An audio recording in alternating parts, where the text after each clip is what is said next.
we work to decrease shame and increase discernment. And the increasing discernment component is so incredibly important because of exactly what you just said. Like so many of the financial advice and financial literacy and the tools come from a certain lens that like you need to acquire as much money as possible.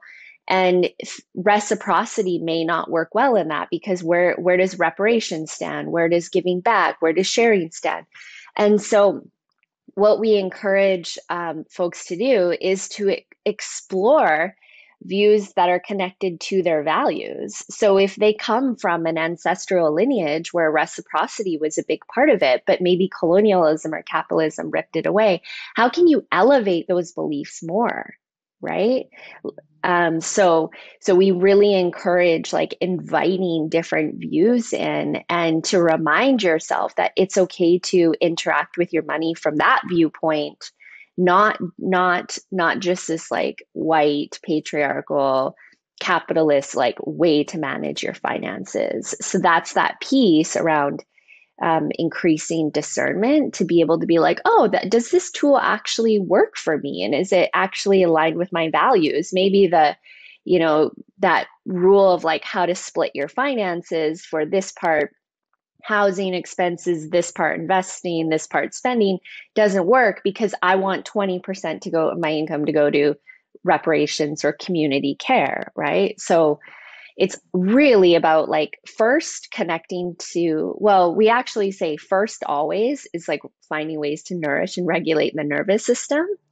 And then second, connecting to a vision that's in alignment with your values. And we really encourage doing like an exploration of some of your ancestral lineage around that to figure out, is there any views that were like predominant culture lens that actually feel really, really good and in alignment with me.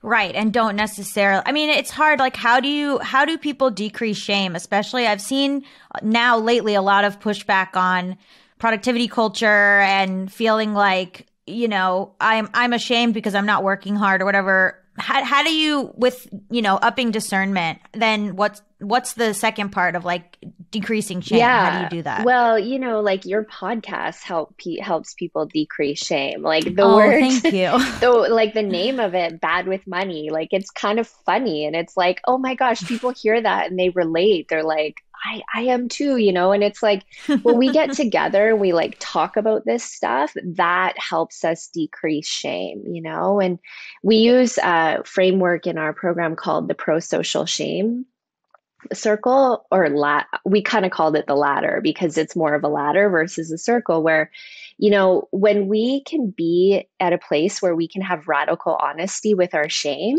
and then we're met with acceptance. Because what shame does and why shame's so powerful is it makes us feel like we're not going to be accepted and we don't belong and we can be abandoned, right? Like we can be kicked out, abandoned, which feels like a little mini death. And so if we want to experience the opposite of that, we need to look for connection around the thing that we feel shameful around. So in our spaces, like we encourage a lot of sharing around what's arising for us. Like, what are the narratives around money that you have about yourself that says that you're bad with money? And let's talk about that. And then when we do talk about that, whether we're doing it just alone with ourselves or in a group, the next step is always to meet it with empathy and acceptance. And doing that kind of minimizes that I'm going to be abandoned. And from there, we can maybe, if we need to take a different action, we can because we feel more supported, we feel more safe. So I would say that is a really powerful piece. And then also the piece around increasing your discernment helps decrease shame because increasing discernment means looking at multiple experiences, multiple lenses, and then tuning into the intuition to decide what's right for you. And when you do that and you expose yourself to multiple ways, you're not in this like comparison, this or that thinking, which amplifies shame. Yeah. What is this or that thinking? This or that thinking is actually like in psychology, they call it a cognitive distortion. So, yeah, it's like where it's something that can happen when we go into a trauma triggered state and we go into this like there's only this way or there's only that way and there's no other options. And so it can feel extremely limiting and very survival based, right? So if you think of yourself in a situation, let's say you're having a challenging experience with your business and you're feeling some scarcity or you're feeling, maybe some trauma has been triggered and you need to figure out what to do, like how to move forward. If your brain is in this or that thinking, you might be like, well, I either give up my business or I have to deal with this mess, right? And we can only see one or two options.